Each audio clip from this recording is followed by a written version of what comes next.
સુરતના જાણીતા પર્યાવરણવિદ અને ઉદ્યોગપતિ વિરલ સુધીરભાઈ દેસાઈને નવી દિલ્હીમાં વિજ્ઞાન ભવનમાં આયોજિત ભવ્ય સમારોહમાં પ્રતિષ્ઠિત રાષ્ટ્રીય ઉર્જા સંરક્ષણ પુરસ્કારથી સન્માનિત કરવામાં આવ્યા છે. શ્રી દેસાઈએ ભારતના રાષ્ટ્રપતિ દ્રૌપદી મુર્મુના હસ્તે આ પુરસ્કાર સ્વીકાર્યો છે. સુરતના જાણીતા પર્યાવરણવિદ અને ઉદ્યોગપતિ વિરલ સુધીર દેસાઈને નવી દિલ્હીમાં વિજ્ઞાન ભવનમાં આયોજિત ભવ્ય સમારોહમાં પ્રતિષ્ઠિત રાષ્ટ્રીય ઉર્જા સંરક્ષણ પુરસ્કારથી સન્માનિત કરવામાં આવ્યા છે. ઉર્જા સંરક્ષણ અને પર્યાવરણ સુરક્ષામાં તેમના અસાધારણ યોગદાન બદલ આ તેમનો સતત ત્રીજો ગોલ્ડન ટ્રોફી અને કુલ છઠ્ઠો રાષ્ટ્રીય પુરસ્કાર છે.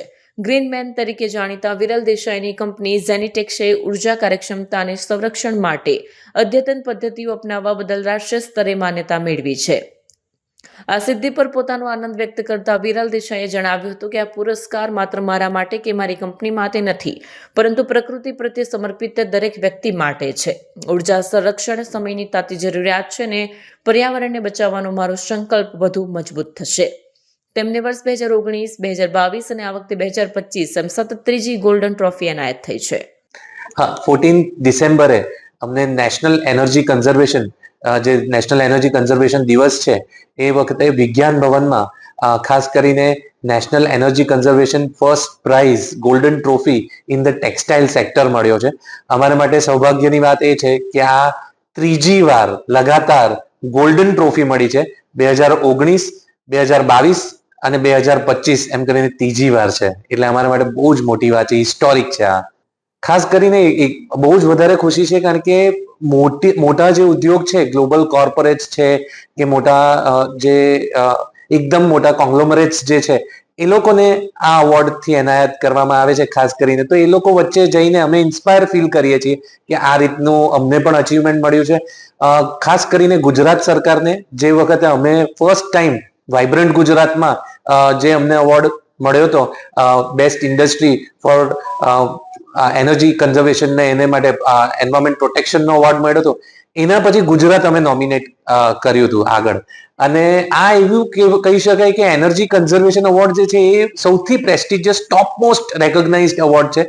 એટલે એકવાર મળે એ બહુ મોટી વાત છે. ગોલ્ડન ટ્રોફી 3 વાર મળવી એ જ બહુ જ એટલે હિસ્ટોરિક છે. બીજી વસ્તુ એ છે કે નેશનલ એનર્જી કન્ઝર્વેશન એ 3 પ્રકારે, એક ઇલેક્ટ્રિસિટી એટલે અમારી આખી વિન્ડ મિલથી અમારી ઇન્ડસ્ટ્રી ચાલે છે, અમારી ડાઇંગ અને પ્રોસેસિંગ હાઉસ છે ઝેનિટેક્સના નામથી, એટલે આખી પવનચક્કીથી ચાલે છે, ઇલેક્ટ્રિસિટી આવે છે. અને બીજું ખાસ કરીને ઇલેક્ટ્રિસિટી સેવિંગ, પછી સ્ટીમ એટલે બોઇલરમાં સ્ટીમ સેવિંગ એટલે કોલસો આપણે બચત કર્યો તે, અને પાણી, એમ કરીને 3 સેક્ટરમાં ડોક્યુમેન્ટેશન થાય. અને એ ડોક્યુમેન્ટેશનમાં 3 વર્ષ લગીને લગાતાર ડોક્યુમેન્ટેશન થાય અને પછી એને રિવ્યુ કરવામાં આવે છે. જુદા જુદા કન્ટ્રીના હિસ્સામાંથી કે જેમ કે ઈસ્ટ, નોર્થ, સાઉથ બધી જગ્યાએથી ઇન્ડસ્ટ્રીઝ પાર્ટિસિપેટ કરે છે. એક સાથે ત્યાં એમાંથી મિનિસ્ટ્રીમાંથી માણસો આવે, એ લોકો જોઈ છે અને પછી એ રિવ્યુ થાય છે અને મિનિસ્ટર એની ઉપર સાઇન કરે છે. એટલે પ્રોસેસ બહુ જ અઘરી અને બહુ જ એ છે, ટફ છે.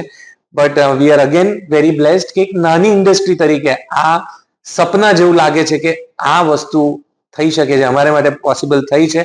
અને ખૂબ જ ઇન્સ્પાયર્ડ છું, વેરી હમ્બલ્ડ, ઓનર્ડ, અને હૃદયથી આભાર માનવા માંગુ છું ખાસ કરીને સરકારશ્રીનો કે જે લોકોએ જેઓએ અમને મોટિવેટ કર્યા હતા. અને ખાસ કરીને એ વખતના સીએમ નરેન્દ્ર મોદીજી હતા.